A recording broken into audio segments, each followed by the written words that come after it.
We discussed about the activation functions and loss functions in our last class, right? So today we'll just continue with what is backpropagation and what are optimizers. And then we'll start with a CNN algorithm. Okay. Yeah. So did you explore on what is backpropagation?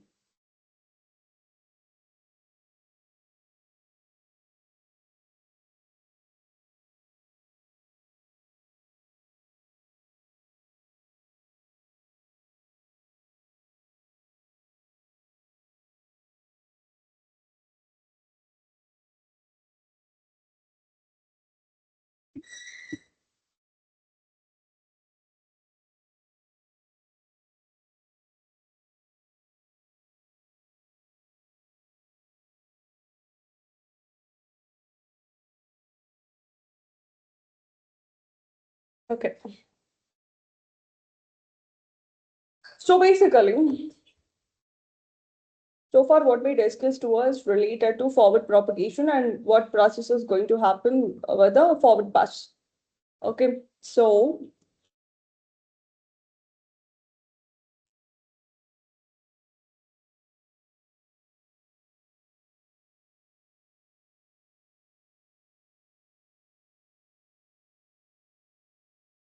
when I say forward propagation, so there was an input layer. It was passed on to the hidden layer where learning happened, and then prediction happened through output layer, right? The learning and prediction basically happens with a output layer. So in this entire process, during an input layer, weights were initialized, bias was added, and you had a data. Coming to an hidden layer, so here what did we do? We just performed a summation, right? A summation of wi xi plus bi, and then we applied an activation function on this particular summation, right? Okay. And coming to an output layer, this information was received. Even here, activation function was applied, like sigmoid, softmax, and then it has done a prediction. Let's call it like a y hat, which was f of x something. So we call this as a forward propagation. The learning happened from input layer to output layer and made up predictions. Okay, now the question is, how do you know that this process is like good or the predictions made by your model is good? We call it like a predictions. To know how well the predictions happen with a model, usually we use a concept called as a loss functions, right? So next processes, like basically we find a loss. So we have a different loss functions. So now what if your loss is very high? Purnima, What if loss is high? So now we have to think of reducing that loss. How do you do it? So you can clearly see your data cannot be changed. It's fixed. Once data is created, done. We cannot change it. Only thing that we can change is the weights and the biases. Okay, we have to update weights and biases so that we can minimize the loss. Because they are the one which were randomly initialized, right? So we can't rely on a random ones. Yes, no? So to overcome that, so we just do again, the updating of weights will be done with the help of a back propagation. Okay, backward propagation in the sense, it's a process of adjusting your weights and biases by finding its gradients to minimize the loss. Okay, so what if loss is high? To minimize the loss, or how to reduce loss. So that's where we have a concept called as a backward propagation. So when I see backward propagation, now it moves in a backward direction.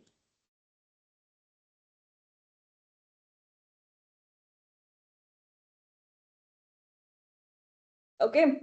When I see backward propagation, it goes in opposite direction now. It will start like this.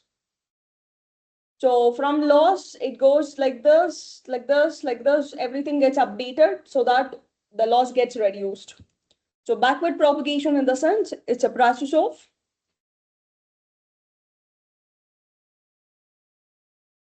updating or finding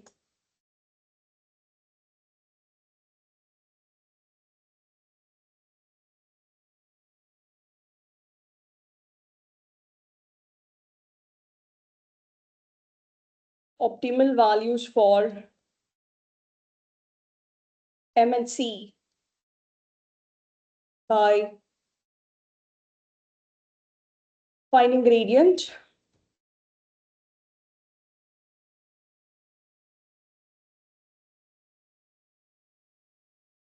to reduce or minimize the loss.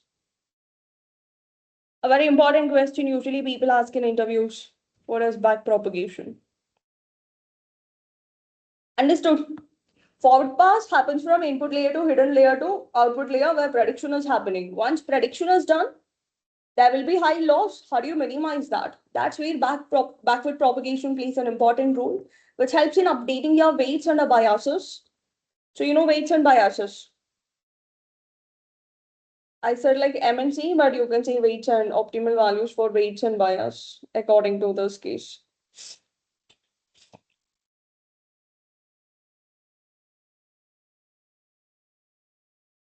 By finding gradients to reduce or minimize the error. This is the backward propagation. Hope it's clear.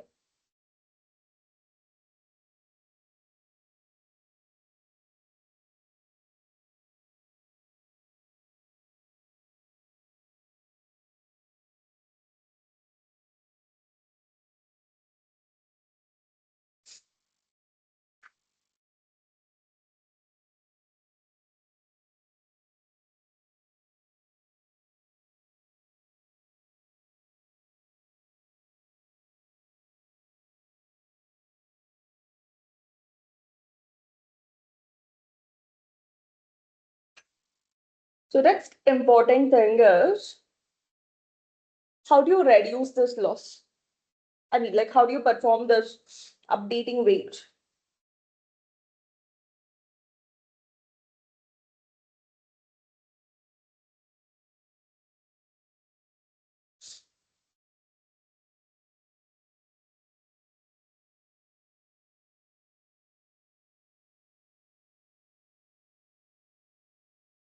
So simple.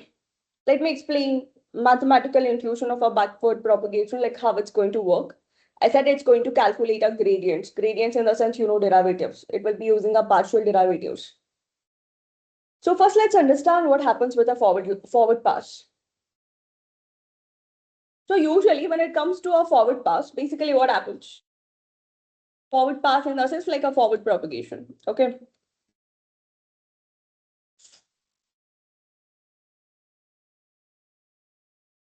In a forward pass, the first thing is going to be your input will be combined with your weights and the biases.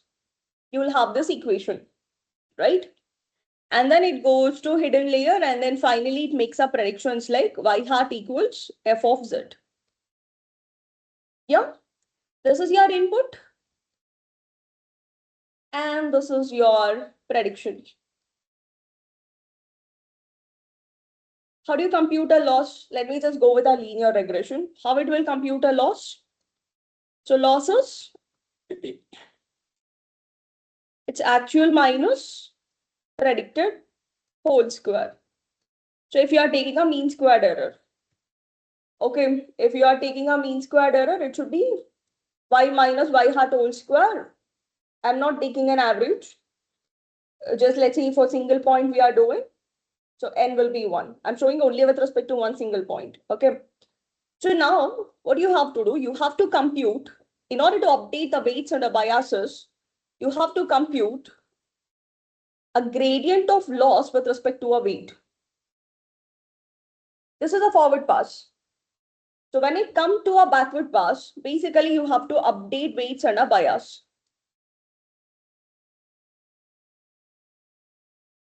Okay. And in order to update weights and a biases, backward pass usually used to update weights and bias. You know, it will be using equation something like this. In order to update the weight, so weight is W. So if you want a new weight, so it takes a old weight minus eta, which is a learning rate, into partial derivative of loss with respect to partial derivative of W. Similarly, if you want to update a bias, it will be using equations like this. We take a old value minus some small learning rate into partial derivative of loss with respect to partial derivative of weight. So these are the equations which are basically used in order to update the weights and the biases. Very important equations people can ask.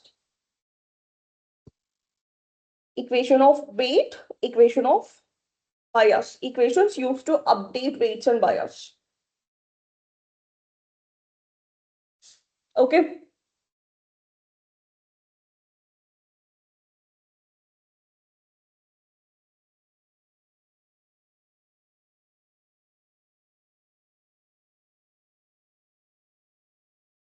This is eta in the sense learning rate.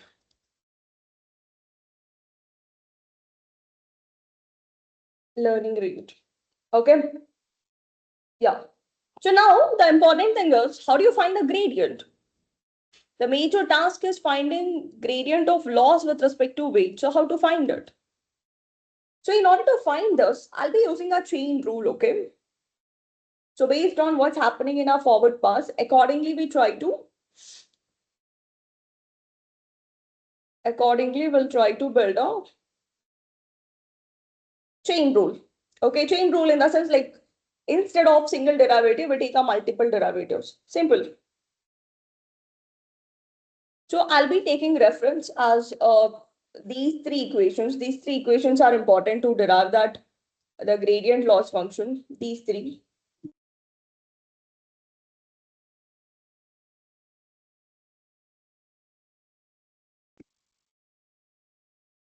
Okay. Yeah. We'll derive it using these stuff.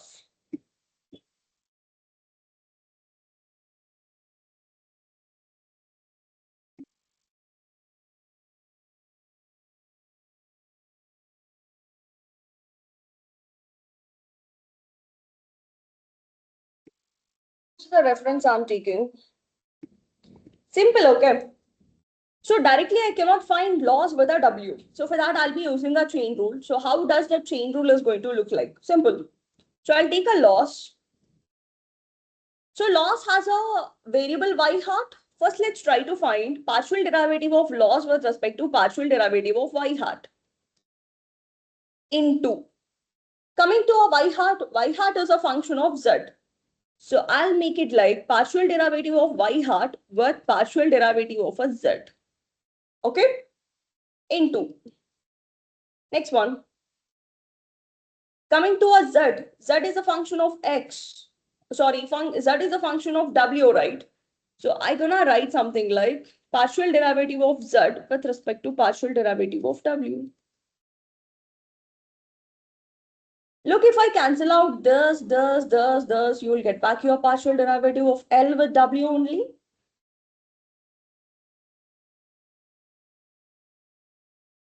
Did you understand this chain rule? If I cancel out things, you get back your partial derivative of L with W itself. Yes, no? I'm using very basic maths, not really hard. So now, you have to find each of them. Partial derivative of loss with respect to y hat. How do you find? You know loss equation. Use this equation. Y minus y hat whole square. So it's like partial derivative of x square concept. So don't you think it's 2 times y minus y hat? And minus is there, so it should be minus 2 times y minus y hat. Keeping y constant, we are integrating with, sorry, we are differentiating with y hat, right? And then dou y hat by dou z. So now you have to use this equation. So don't you think it becomes just f dash of z? Differentiation of f of z is f dash of z. And then third one, dou z by dou w. I'll be using this equation. Z equals wx plus b. What is the partial derivative of z with w? So x will be constant. Constant into w is always a constant. So x. That's it. This is how you find the derivatives using these expressions. Hope it's clear and hope you understood.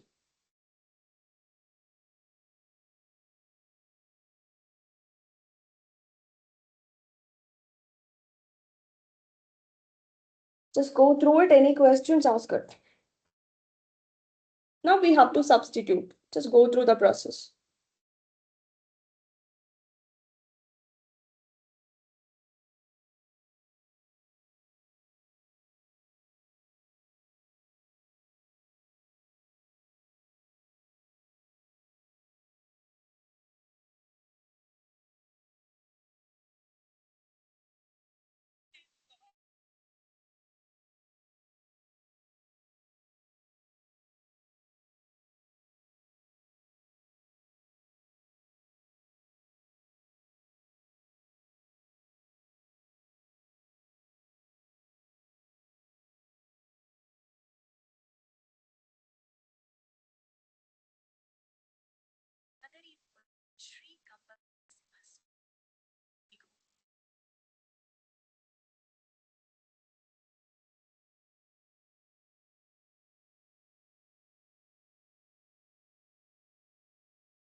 Understood.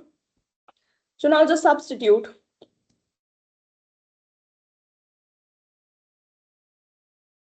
So it will be partial derivative of L with y hat is minus 2 times y minus y hat into f dash of z into x. So this is the loss function. This is how it will find a loss. Now this value gets updated into this. So that's how the weights and biases are basically updated. Understood? Is it clear? Any questions?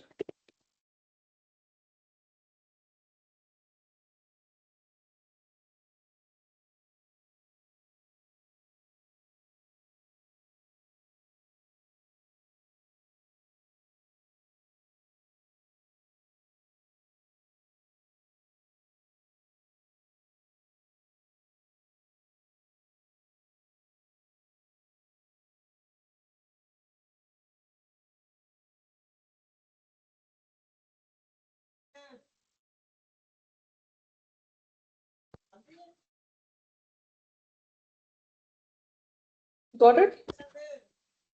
Because this process has a backward propagation. Okay, so whatever process I explained now, that's basically the concept of optimizer. In that, it is based on a gradient descent concept. Okay, whatever I explained is basically the gradient descent concept. So whatever process we did so far as a part of a back propagation, we call it like a, so usually, so people can ask you a question like what are optimizers? So when I see optimizers, optimizers are used in backward propagation.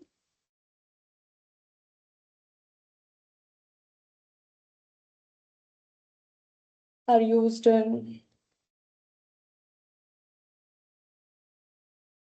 backward propagation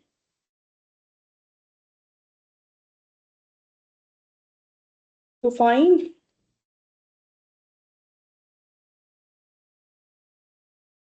optimal values for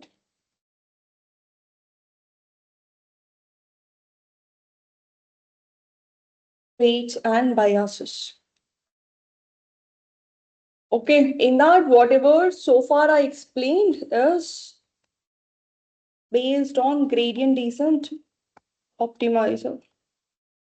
So what this gradient descent will do, it's an iterative approach.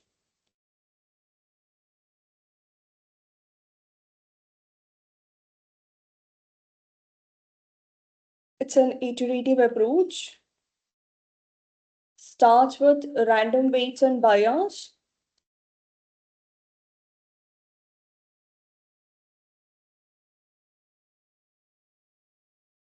Random weights and bias. And will be updating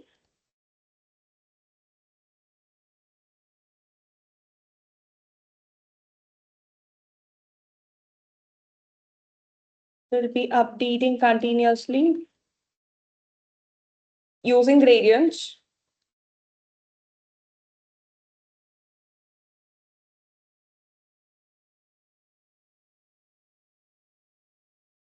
To get minimum error. Very important question. What is gradient descent?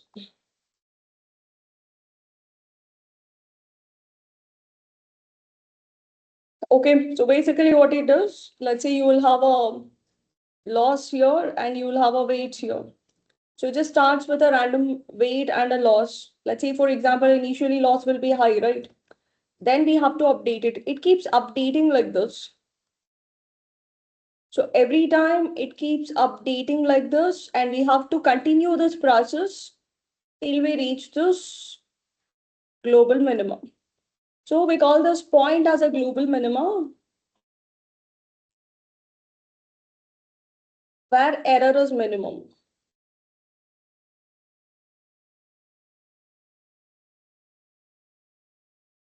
Don't you think loss will be minimum in this case? So that's what we are trying to achieve with the help of a gradient descent. It's an iterative approach, starts with a random weights and bias and will be updating continuously using gradients to get a minimum error. So whatever equations I explained now related to W need W nu equals the gradient descent equations.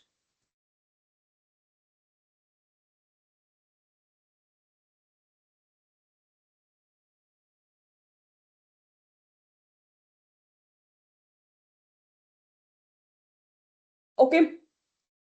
So now you might have a question like, what is that eta? What eta is doing here? As I said, eta is a learning rate. So what does learning rate represents? Learning rate basically tells you how many steps we have to take, how the steps has to be taken in order to reach that global minimum.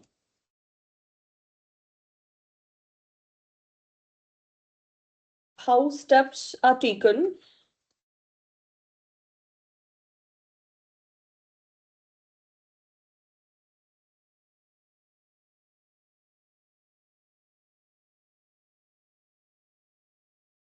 to reach global minimum. To reach global minimum.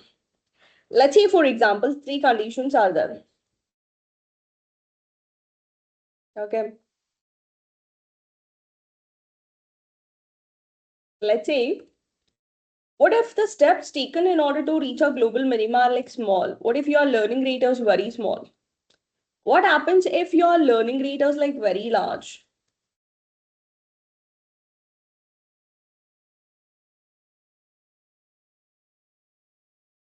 Yeah.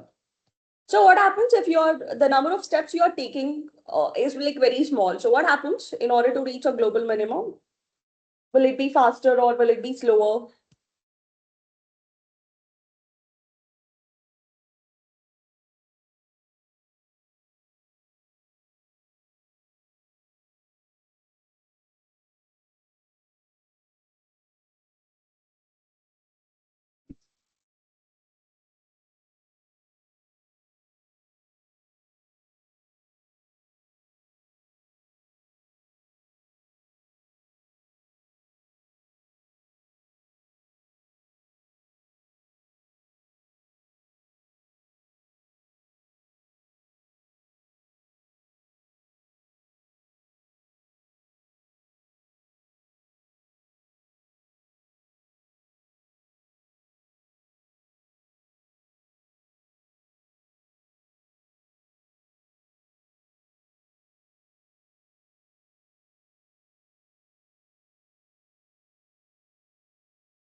Yeah.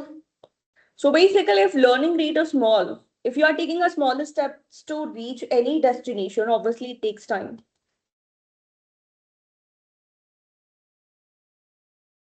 If learning rate is small, it takes more time to reach a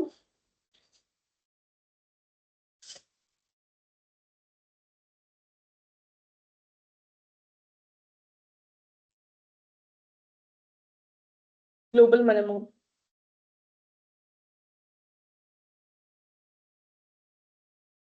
Okay, but what happens if learning rate is like large?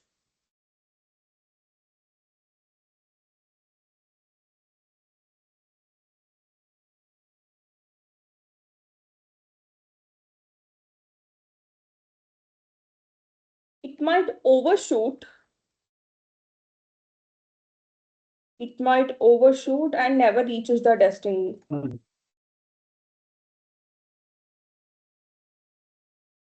And never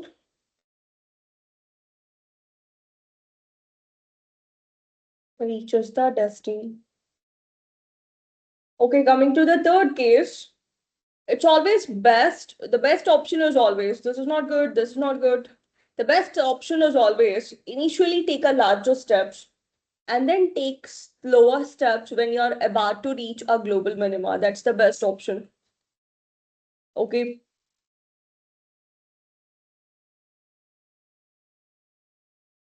So initially take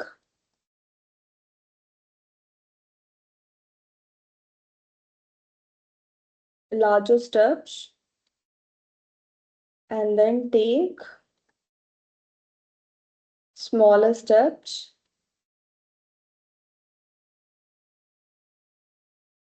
when you are about to reach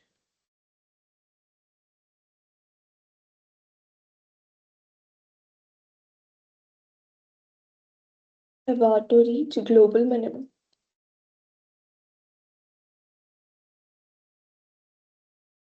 Okay, that's how learning rate will be decided. Hope it's understood. People can ask you. So how to choose learning rate? Can it be smaller? Can it take larger steps? Or if not, like what is the best option?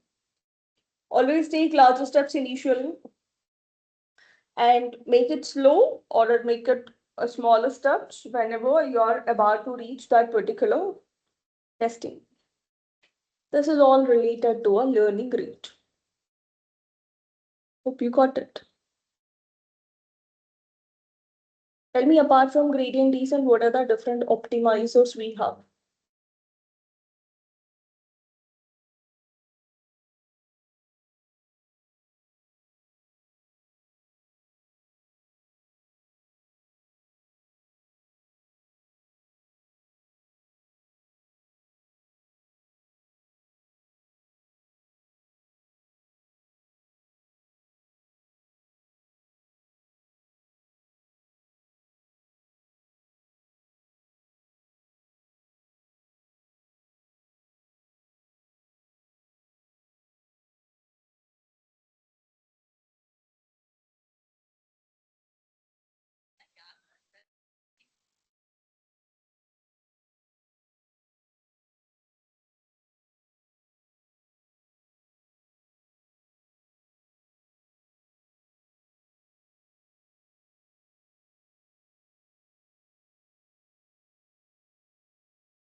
Understood what is back propagation as well as gradient descent.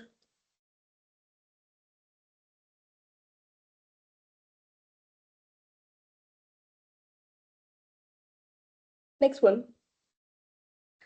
So what are the different types of optimizers?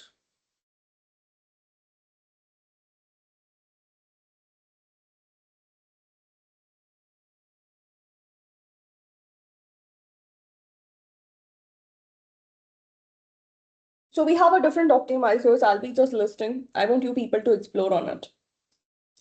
Okay, I've already discussed about one of the optimizer, gradient descent. I want you people to explore related to different types of optimizers. Okay. So when it comes to a types of optimizer,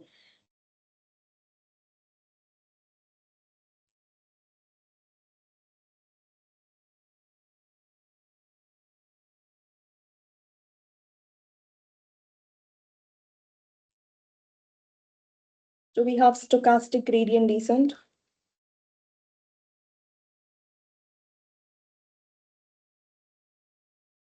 Concept is same, but how much data it is consuming or how much data it is using to perform this process will be different. Okay. So when it comes to a stochastic, so the updating of weight will happen for every data point. So that's basically a stochastic gradient. And then we have a batch gradient descent. So batch gradient descent in the sense it uses the batch of observations or batch of data points to update the weight. So it will be a bit slower. So we have batch gradient descent. Do a little research on these topics, types of optimizers. Okay. And then we have one more. We have mini batch. So using a small batches.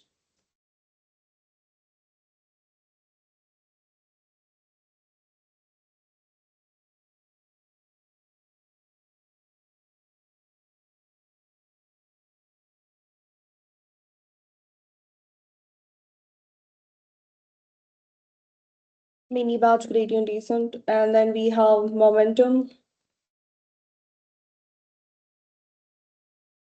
We have Adam optimizer. That's the most often used optimizer. And then we have RMS prop. And this is also used very often. And then momentum RMS prop, Adam. And then we have one more, Adagrad. Okay. We have one more, which we call it like a Adagrad. So these are the different optimizers available in a neural network. The working logic is similar to gradient descent only, updating weights and bias using gradients. But the process, how it was, like how much data in stochastic, it takes one data point at a time. Batch will take batch of things, which takes time. Mini batch will take a small set of data points. Momentum will have some velocity will be added. So like that, what is Adam? Like there will be certain parameters extra added to the existing process. So I want you people to explore a little bit on the different optimizers used in a neural network. Okay. But most often used is basically Adam. When whenever you do any project, most often used is always Adam. Adam is always good because it is going to combine momentum as well as a RMS prop. So it's a combination of two things. That's the reason we use that. Okay. So that completes your ANN. Any questions?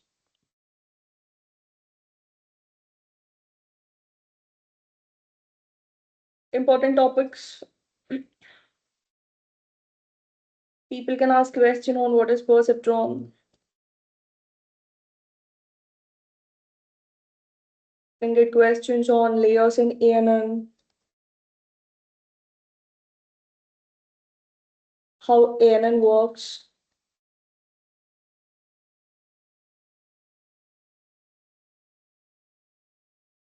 You have a concept of activation functions, types, why we use it, loss functions.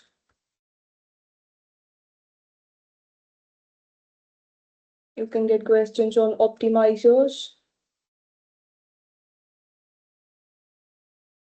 What is forward propagation? What is backward propagation?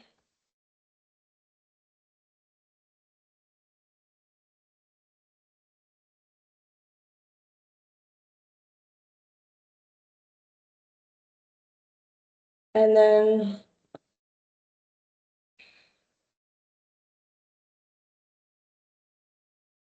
equations to update.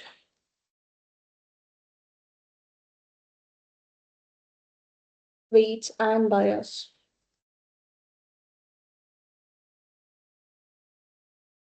One last question. What is gradient descent and how it works?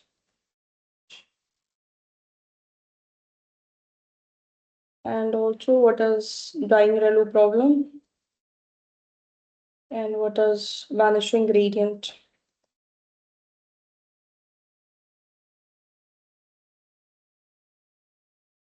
See, here we are updating weights now. So when you update weights and bias, even updating of your your activation functions will happen. So in certain cases, certain activation functions gradient becomes a zero. Example, tan h and a sigmoid. So to overcome that, you can use ReLU, ELU, something like that. Okay. So these are the important topics. Very important, most frequently asked interview questions in a artificial neural network. Okay. Let's just take a break and then we'll continue with CNN. I'll be starting with convolution neural network. Take a break.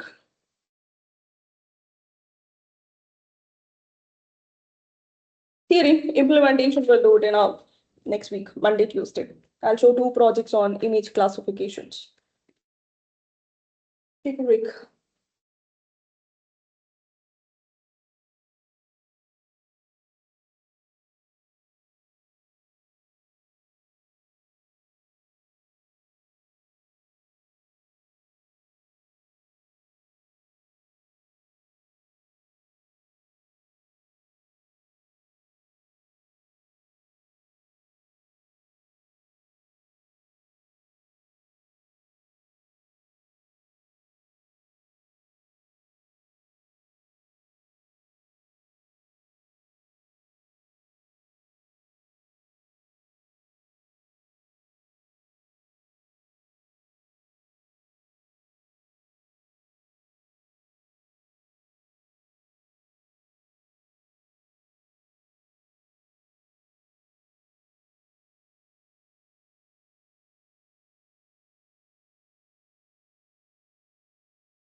तुझ्या आंघोळ गेला sir मग नाश्ता केला sir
The people are back.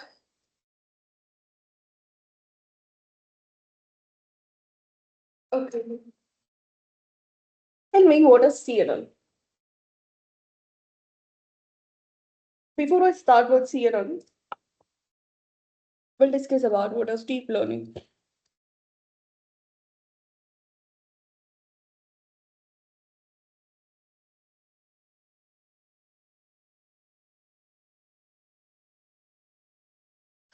So basically, when I say data, you all know that data is nothing but it's a collection of information. You know, data can be classified into two different types. One is a structured data, another one is unstructured data. You know what is structured and what is unstructured? So what is structured data? What comes to your mind when I say structured data?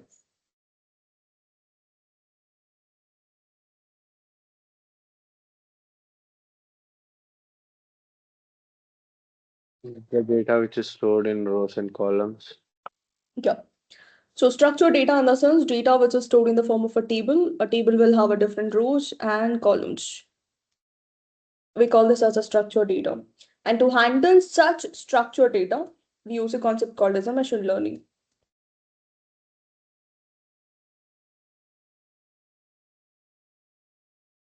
So for whatever we did, Excel file, CSV file, they're all structured data which can be managed with the help of a machine learning. So when it comes to an unstructured data, so data will not have a predefined format, no structure, nothing. So the best examples are like images, the documents, audio, video, all these things basically examples of your unstructured data. And to handle such things, we have a concept called as a deep learning.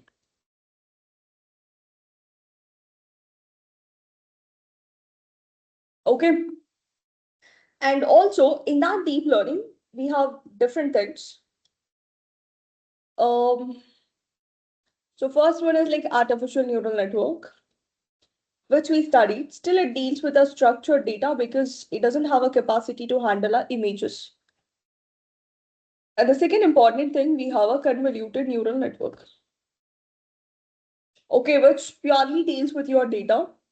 And then under deep learning, we also have a concept called as an NLP. And again, NLP has a different algorithms. Like we have RNN, LSTM, etc.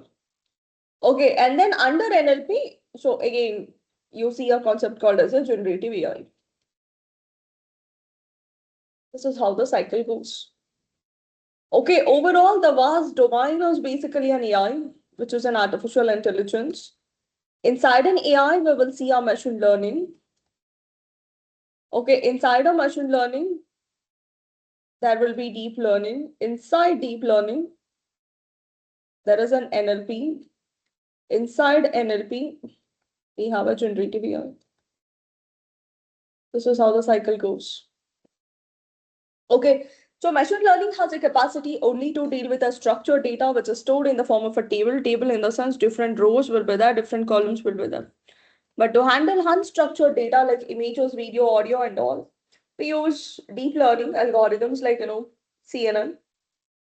We have NLP for dealing with text kind of data, and we have generative AI as well to deal with text data. Images, etc. could be done with the help of that. Okay, so as I'll be starting with deep learning, first let's understand what is deep learning. So when I say deep learning, what comes to your mind?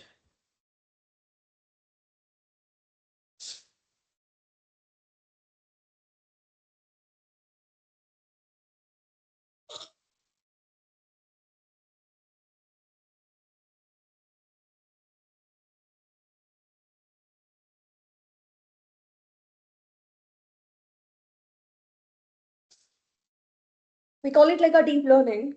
It uses a neural network with different neurons, with the different layers that automatically learns patterns from data.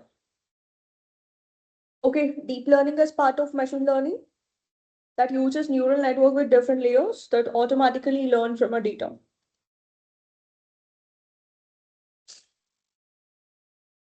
So deep learning is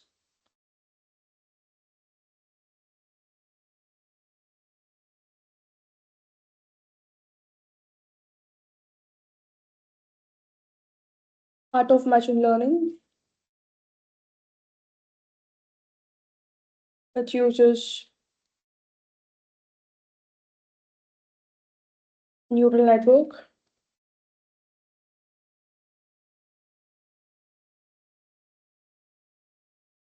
with different layers.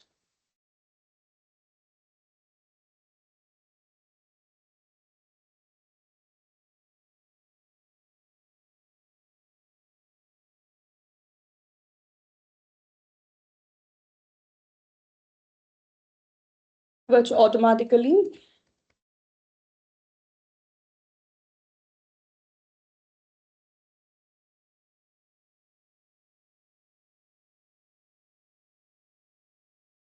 learns from data. Okay, when I say deep learning, it has two things.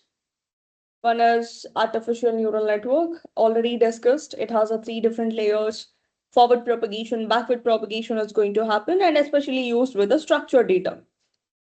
Okay, data which is present in a table format. The second important deep learning concept is basically the CNN. We'll be focusing more on the CNN. So when I said CNN, it basically, I said like it is used to deal with an images, right? So before I start with what is CNN, let's try to understand the basic information related to images.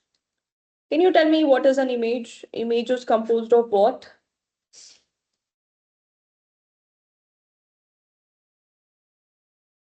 Ma'am, pixels. Yeah, good.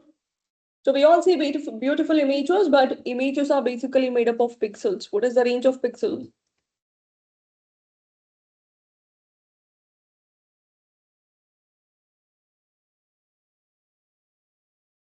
Any idea about a pixel range? No, ma'am. Okay, pixel range always lies between 0 to 255.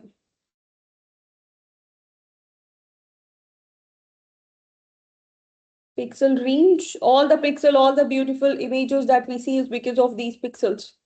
It's a combination of values between 0 to 255. Okay, you see an image, right? But behind an image, there will be a pixels. There will be a pixel which is represented in a matrix format. Different rows, different columns, each cell will have a pixel value. You know what are the different types of images?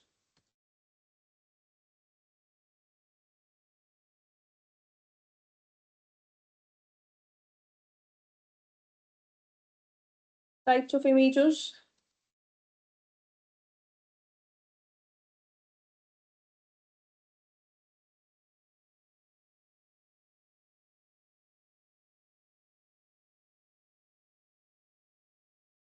No idea. So we have two different types of images. One is the grayscale image, which we call it like a black and white. And whatever colorful images you see, we call it like RGB image.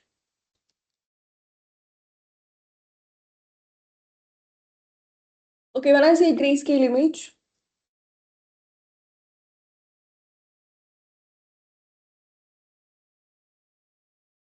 so grayscale images are basically made up of black and white pixels. That means like black and white images. Okay. Images are made up of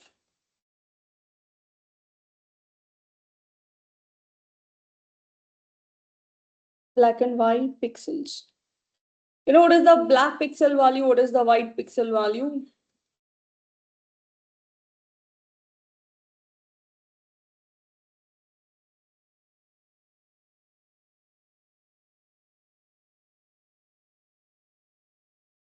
Black is 0, white is 255.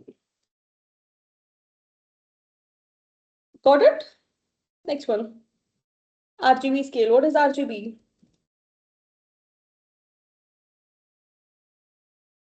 Red, green, blue. Yeah. So whatever colorful images you see is just because of these three channels. Overlapping of red, green, blue pixels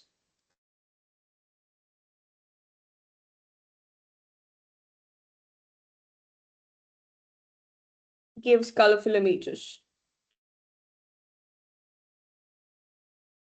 Okay, there will be a three channels. Overlapping of three channels is going to be a what I can say, RGB scale. It's like in our paint class and all we used to see, right? Like if you try to combine different colors, you used to generate our different colors.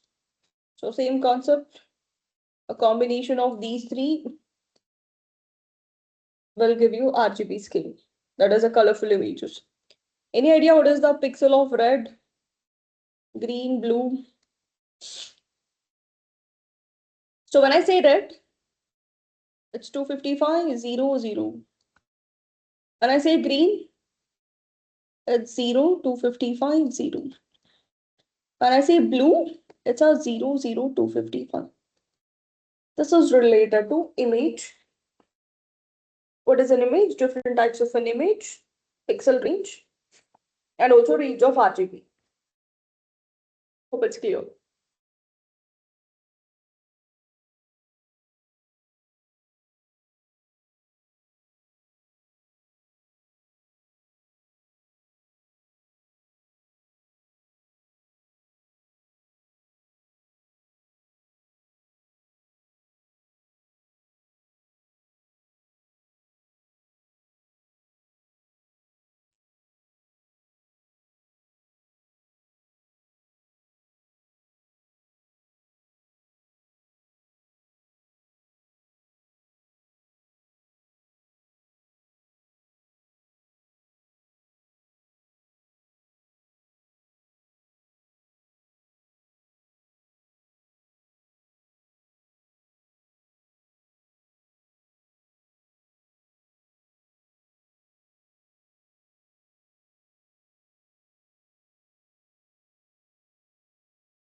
You see here,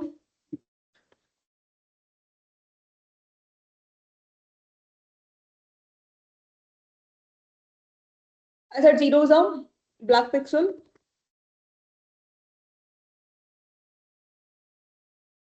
255 is a white pixel. Okay, when I say RGB, if I say 255, 0, 0, it's a red pixel, 0, 255, green pixel, 0, 0, 255, it's a blue pixel. If you try different values, like let's say 10, 20, and then if it's a 200, if this also, if I give 200, you get a different color combination. Okay, setting this RGB pixels will give you different colors. Getting? This is how the three channels helps you in getting a different colorful images. Okay, and I said about a grayscale. So when I say grayscale images look something like this. Say it's a black and white, combination of black and white. Here, RGB scale image in the sense, see, like this. Different color combination.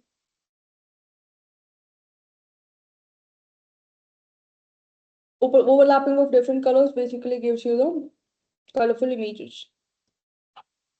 Understood? This is all related to images. So now if you have an image, let's say you want to deal with an images. So how to handle image kind of data? How do we deal with image kind of data? That's where CNN plays a very important role. Okay. That's where CNN plays a very important role. So now, what is CNN? When I say CNN, it's a convoluted neural network. CNN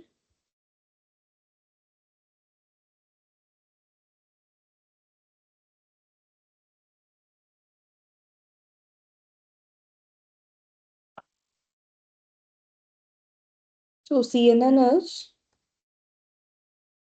convoluted neural network.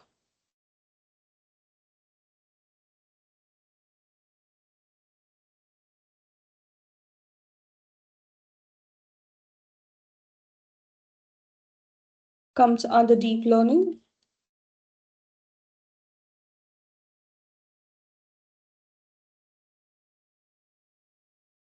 Which is used to deal with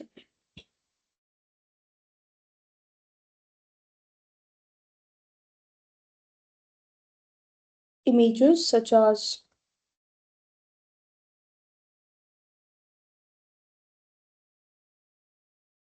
used to deal with images for tasks like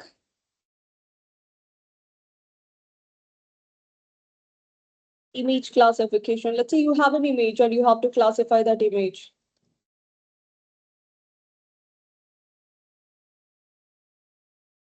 Image classification, and then object detection.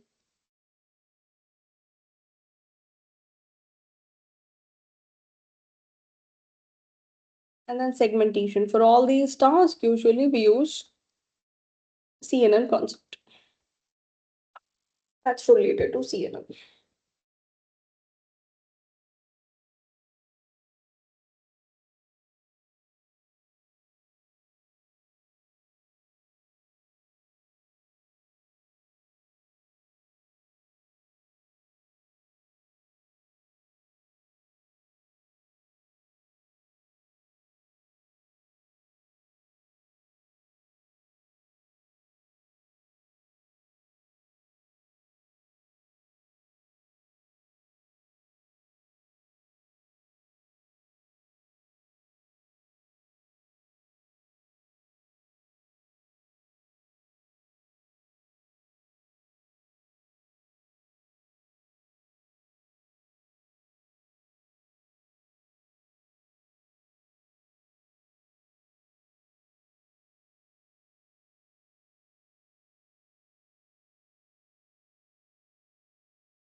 Understood? So unlike ANN, even CNN has a different layers.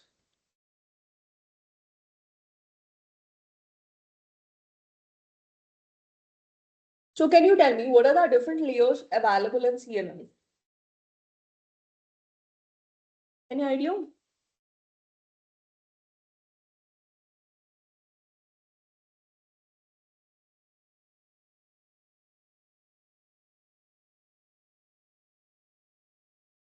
So basically it has a three different layers. First layer, we call it like a convolution layer.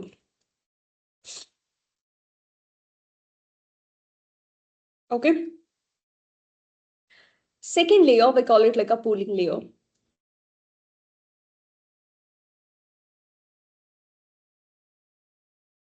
And the third layer, we call it like a fully connected layer, which is artificial neural network.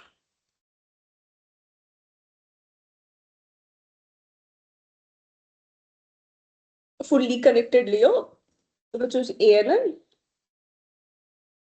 which has different layers like input, hidden, and output.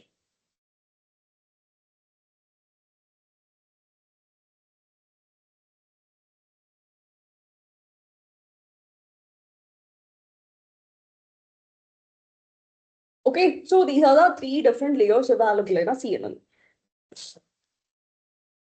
Understood?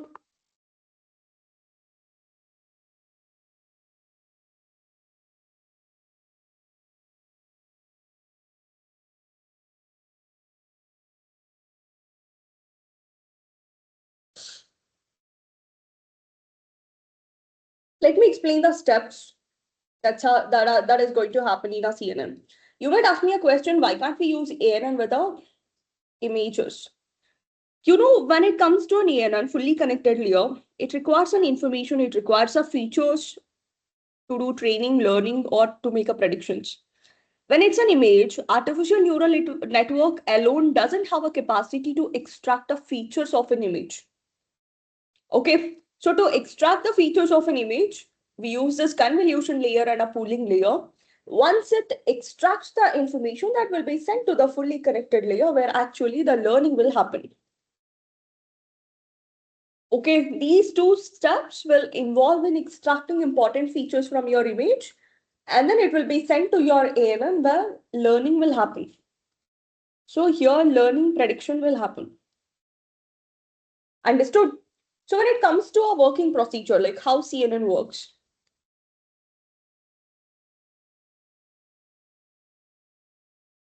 very simple. First, it takes an image.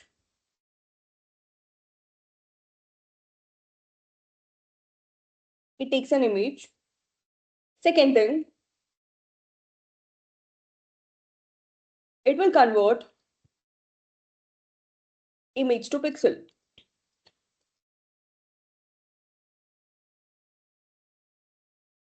Then, once you convert an image to pixel, so what we do?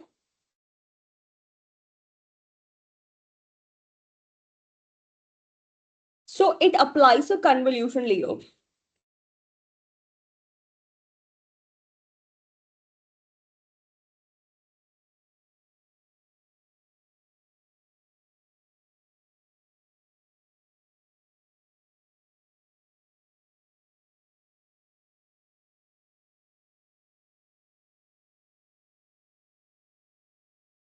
Apply convolution layer to extract the features. Once you extract the features, what do you do?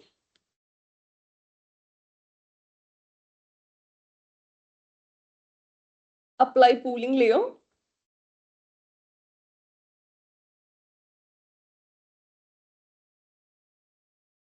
To select important features.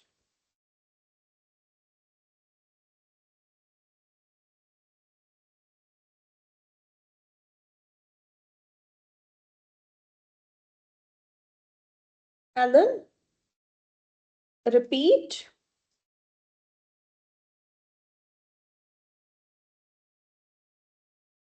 2, 3, 4 steps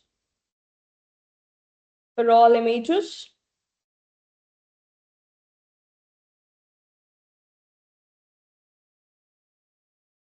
Repeat 2, 3, 4 steps for all images. And then finally,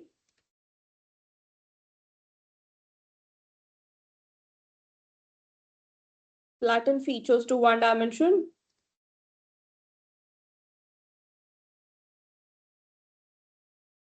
And then finally,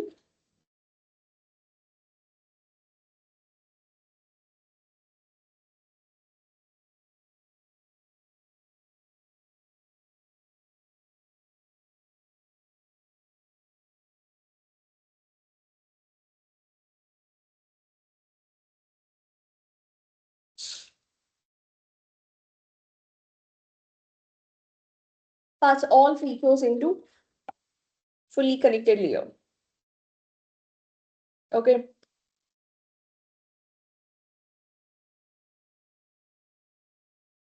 Pass all features into fully connected layer.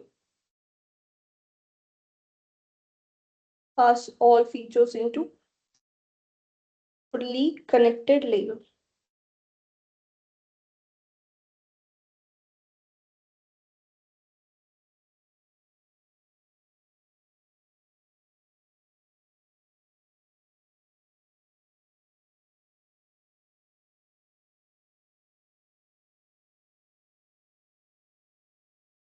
Features will process through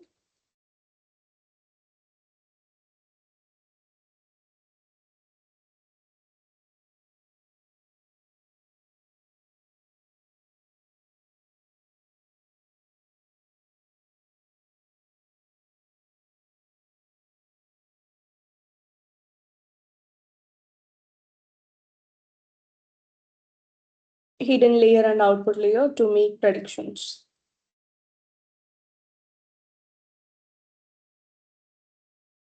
So that's it. These are the different steps that are going to happen in a CNN.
Understood the process?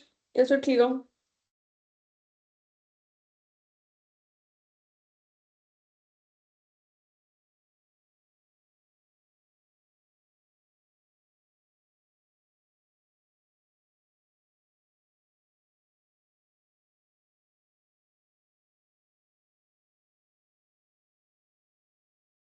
Whatever steps I've defined,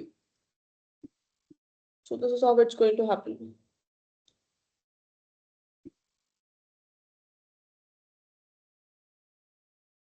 Let's say you have different images of animals. Okay.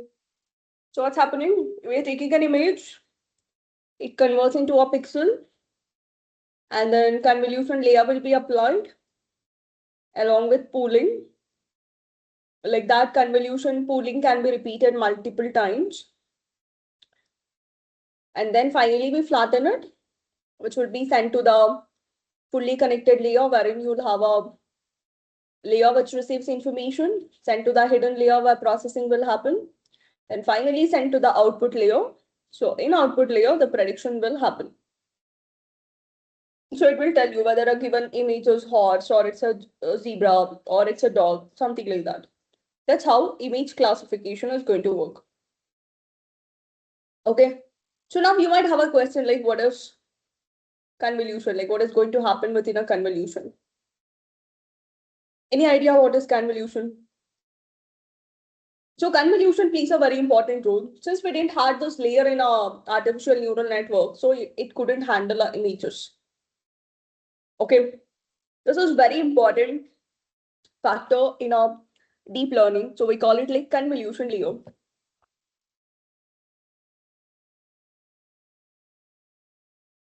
So what is convolution? So when I say convolution, it's a process of, it's basically the mathematical function, okay? It's a mathematical function which revolves around another function to generate a new function.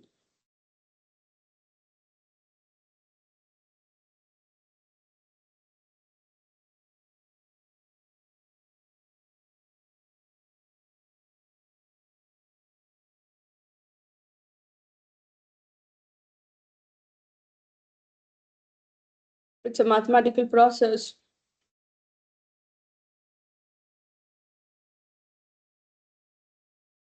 where one function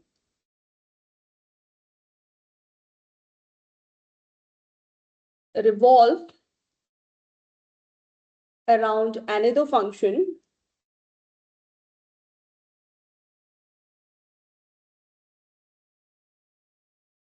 to generate new function. So what do you mean by this? Like, what did you understand from this? It seems that it's a mathematical process where one function is revolving around another function to generate a new function. Simple. One of the function is your image pixel. So when I say image pixel, it looks like a matrix. Okay. This is a pixel, which looks like a matrix. And then we use a concept called as a filter. I'll come to a filter. What is it? We use a filter.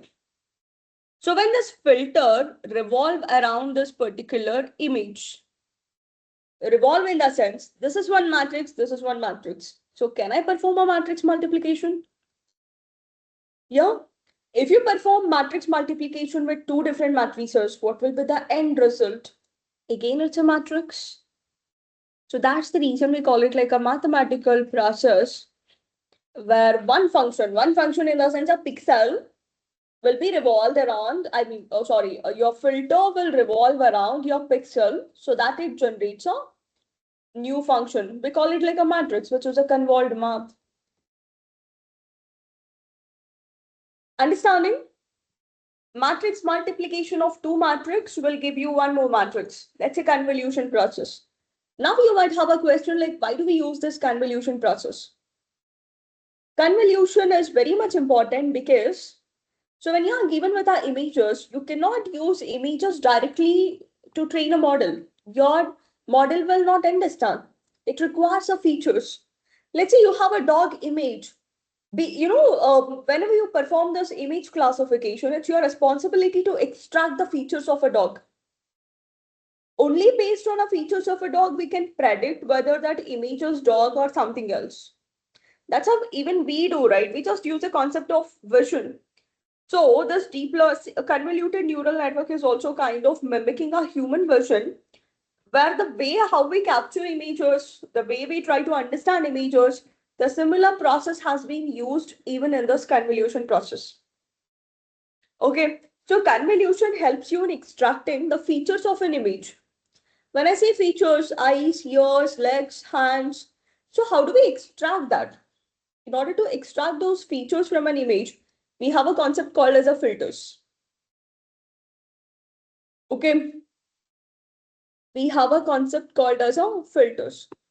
So one important thing, CNN is mimic of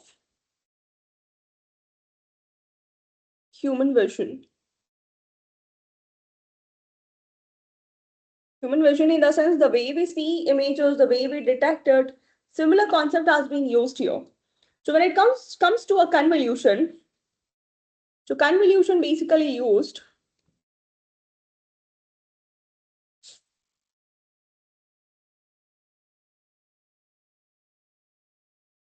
extract features of image.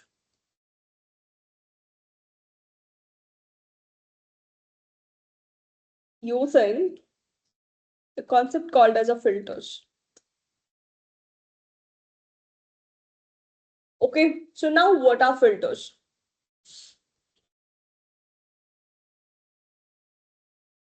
So when I say filters, filters are basically, 3x3 matrices.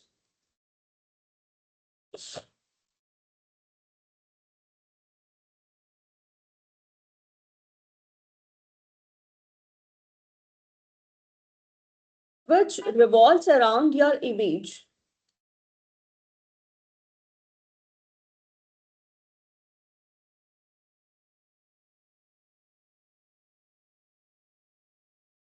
Image to extract features of image.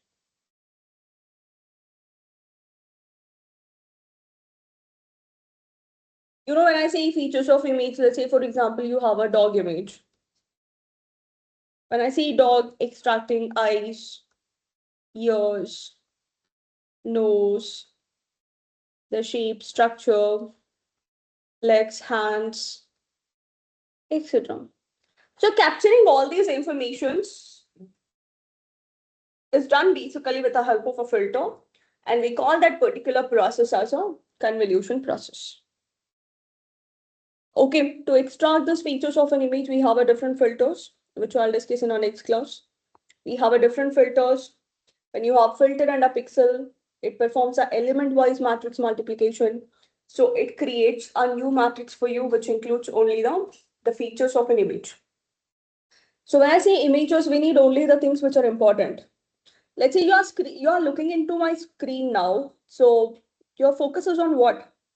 Don't you think you're just looking into things which are really important, whatever I had written on a screen? You're not looking into the tab instructions that you have, like, home, insert, draw, or like whatever you have in a background. You're not looking at it, right? When you see some person, you look at that particular person. You don't look around them. So similar concept has been used even in our CNN in order to capture the features of an image, which basically helps in understanding which image is it, so the model can make a prediction. That's how it's going to work. So I'll discuss what are the different filters, how the convolution works, how matrix multiplication works, what happens in a pooling layer, what happens in a flatten, and then fully connected layer is same as your artificial neural network, exactly same. There we used to pass information, text kind of like table kind of data, here extracting features of images, and we'll be passing one-dimensional data to your ANN. So the processing input, hidden activation function, optimizer, forward propagation, backward propagation, everything is same. Okay, this is related to the basics of deep learning, that is a CNN, how it works, and also how to implement. We'll do it in the next class. Okay, clear, understood? Class number?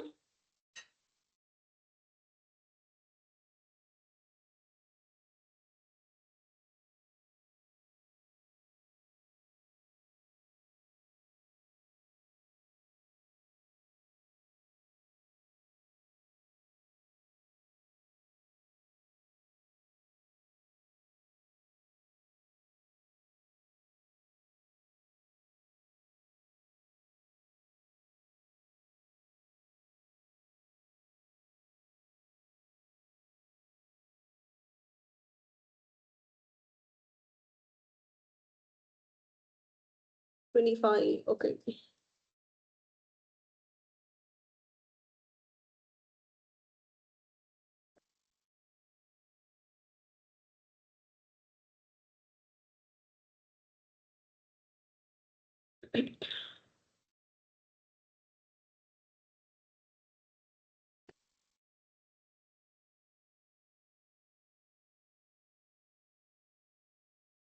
We'll uploaded both the notes. You can refer to it.